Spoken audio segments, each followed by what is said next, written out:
Hey everybody, I am ARMR. This is my friend Heather, and today was our first viewing, in a while, of The Dark Knight. Ooh, this one, like... So good! I love it. There's a lot bad, but there's also so much good, and it's just Joker. I'm sorry, I'm always gonna be biased. It's one of my favorites because it had a really great Joker.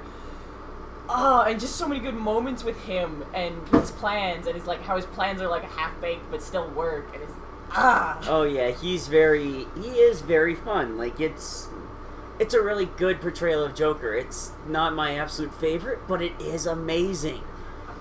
And a lot of this movie, the problems I ended up having with this movie actually came down to Batman. yeah. Like, thinking about it closer, like him being like when Rachel says to him, it's like, I shouldn't be your only chance at a normal life. I'm like, yeah, actually, that's a lot of, like, kind of jerky pressure to put on someone. And he really doesn't seem to take the hit. Every time she brings it up, he's like, no, Rachel, I can change. I can be normal. I'm like, no. No, dude, you're not getting the hint. She's in a relationship with someone else. Stop hitting on her. Well, yeah, even if he doesn't know about their proposal, it's clear that she's in a relationship with Harvey, and he still pursues her. Well, it said pretty much to his face that they're sleeping in the same bed every night. Because Harvey's like, yeah, if I was sneaking out at night, somebody would know. Hand plays. Yeah, like, I know you're not one of the detective versions of Batman, but still. But Clue. Well, like you said, he's got a hot Russian ballet chick. It's like, dang, Bruce, just kind of maybe be happy with what you got right now. Yeah, I mean, he's going, it's like, well, and I admit, if you asked me, he'd probably be like, well, I don't have the same emotional connection with her. You do it for Rachel?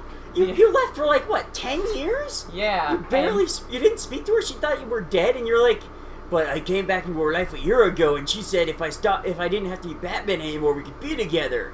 And yeah, and you get this feeling that, yeah, Rachel's very much become resigned to that, yeah, he's never not going to be Batman, and she tries to let him know that, and he's like, no.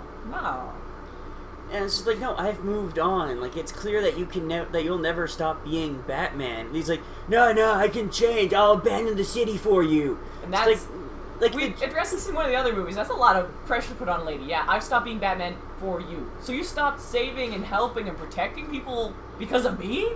That's a jerk move. Yeah. and like, this is in the middle of, like, Joker starting his terror attacks and shit. And he's like, I am so willing to give up Batman right now. And it's like, no, we really... No. That's the thing is, this biggest thing about this movie that bugs me is the weird love triangle they have between Rachel, Harvey, and Bruce, and they really didn't need it. I get it, like, they always like to give Batman a love interest, but that often is the problem with a lot of Batmans. Yeah. Just saying.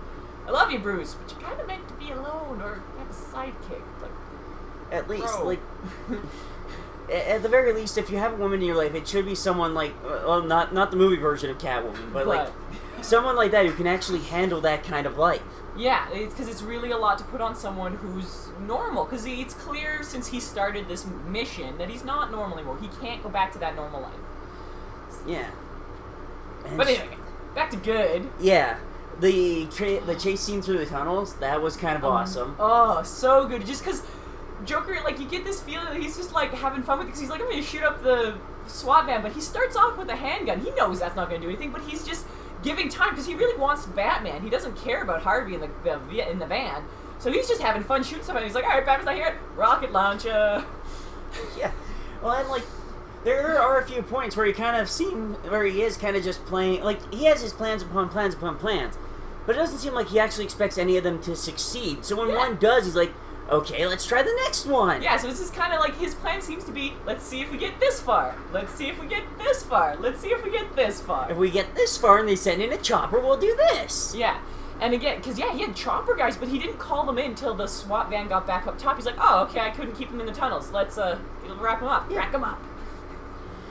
So many good lines. From Joker, from Harvey, from the one guy when you get to the boat scene. That scene is so good with the big tattoo guy. Oh yeah, it's this huge tattooed black convict. He walks up to the guy in charge of the boat. And he's like, "Give it to me. I'll do it. I'll do what you should have done 10 minutes ago." And like the whole time as the music's swelling, you're like, "Shit, he's just gonna blow them all up." Well, he opens with the line, "You don't want to die, but you don't know how to take a life." So it's like, whoa, you think he's gonna blow up the other boat? then when he finally gets the detonator, he just tosses it out the window and goes back to his friends. He's and like, you like get the main dude and a bunch of cops are all going, oh, we're jerks for not doing that in the first place. Like, they suddenly feel really bad. They're like, this guy, this convict who we think is trash was just like resigned to be like, no, bam, I'll like, die. I'm not gonna kill those folks. Yeah, those are good folk. I'm not gonna kill them. I know what I've done. And he just sits down with his crew, and you see his whole crew. They just start like, not. It doesn't look like they're praying, but they are huddled in a circle. They're just resigned to their fate. They're like, if we blow up, we blow up. We're not gonna take someone else out. The dick hole in the other boat. Yes, the guy. That's the thing is, you have these two people on the boats. You have the big buff guy, and then you have that little Weasley guy. And you get the feeling that, yeah, these characters are important because we keep seeing them. And then, yeah, when it comes down to the final moments, and these tense moments with that wormy guy where you don't know if he's going to blow up the other boat. And it's just like, when you see that in a theater, like, I saw this movie in a theater, and it was just like, when you're at that boat scene, you're like, no! It's so intense. And, you're so happy when he doesn't. It's just like, And then the Weasley guy just puts it down and sort of goes back to his seat, and I'm like, yeah, you can talk big and be like, oh yeah, those the good people boat is like the worst of the two by far. Because they're just like, those convicts had their chance, they made their choices, they can die. And I'm like, they immediately start justifying themselves. The convicts, they start begging for their life, but they aren't like saying, no, we are better than that. They don't have reasons. They just beg. They're like, no, please don't kill us. Please don't kill us. They're trying to like crowd the cops, but they aren't like saying bad about the other boat. Whereas the other boat is like, those are convicts. Those are filth. Like, they're just... They made their choice. I'm like, no! Some of those guys are probably over there for, like, petty crimes. Oh, yeah. Like, they say they're Harvey's criminals from that, like, big case. It's like, some of these guys are, like, street level, barely did anything to anybody, like, thugs. Enforcers for the mob kind of thing. It goes back to the, violence out of desperation. A lot of those guys, they had no other option in life but to work for mob guys, because mob's the only one who'd take them in after a petty crime that got them on the record or something. Like, yeah. It's unfortunate, but that's like kind of, it shows you again what kind of city Gotham is. There's two types of people. There's the, society, and then there's the people who are considered criminals no matter what because they did one bad thing, and it's just really neat to see that, and just so many good things. The guy who goes to blackmail Batman, that whole, it's like, wait, you think your boss, the multi-billionaire, who's like dresses most up as powerful guy. Dresses up as a vigilante and beats bad guys to a pulp with his bare fists every night. And you want to blackmail this person? Good luck. Yeah, Lucius like, go ahead, and the guy's like, I'm not gonna give you that, and I'm gonna leave, and Bruce like. So yeah, and again you get that wonderful moment with when Bruce saves that guy with the little look between them. It's the understanding look because he realizes. He just got saved by the guy he was going to blackmail or tell on. And really, like, this was the one really great Bruce Wayne performance for me between these between this and Batman Begins.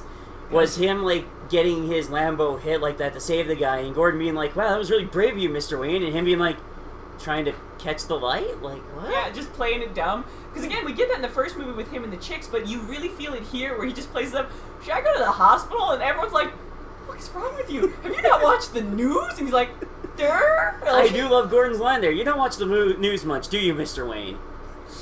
And just so much good with Gordon. Like, again, I don't know if you want to do spoilers, but Gordon's little undercover bit, like, that was so good, and it was so funny in the theater. This movie is old enough, we don't have to worry about spoilers. I remember watching that in theater going, man, I love this mystery driver. And then, like, as he's getting, when the other guy says, why are you getting out? I'm like, oh, and it was like that moment, I'm like, that's him, that's Gordon's still alive. I just, like, yeah, that was awesome. And yeah, with the reveal, I was like, yes, Gordon! And the best part about, I think, this movie, like, the first movie seemed kind of long, but this movie, you literally felt like you're sitting through two movies, because at that point, when they capture Joker, you're like, man, this was so good, it could have ended then, I would have been happy. But I know, there's like whole half a movie going still. I'm like, oh, because we haven't even got to Two-Face. You're like, oh. Oh yeah, like that was like, there was a time when they probably would have they would have set up Two-Face at the end, but then they would have closed on that. Yeah, they could have done one villain in a movie, but they were like, no, we can fit two.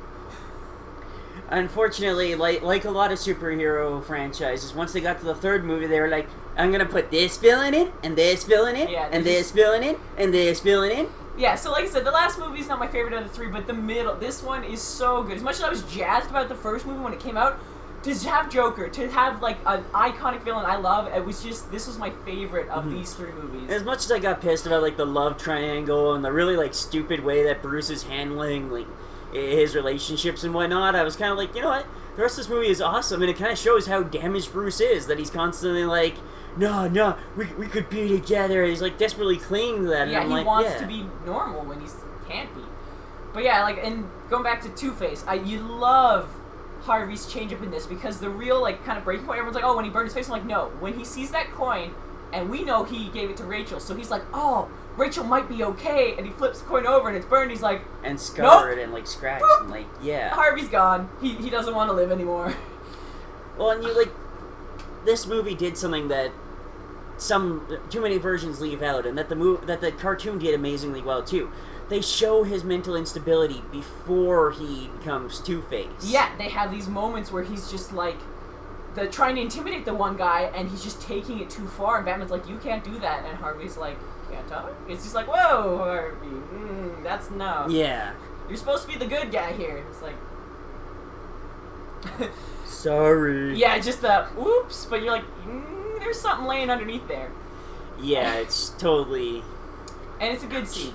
And again, yeah, like when Joker sets Harvey free, like you get that Joker very much made Harvey, but it's kind of neat how both Harvey and Joker have these moments where they totally be down with dying themselves because it's part of their chaotic cause. Because when Joker hands the gun to Harvey and he waits for Harvey to flip the coin, if it had been bad, he was going to let Harvey shoot him. And in the little final showdown when Harvey flips the coin when he's holding the gun to his own head, he would have shot himself. But they leave it up to chance. They leave it up to chaos. And it's really neat to see that. Like, they're both just this weird, chaotic you force. could almost, like, if you want to use D&D alignments very loosely, you could actually call Harvey, even as Two-Face, closer to a lawful side. Like, I'm not sure if he's good, evil, neutral, what, but the fact is, like, his rules are his rules. He flips the coin.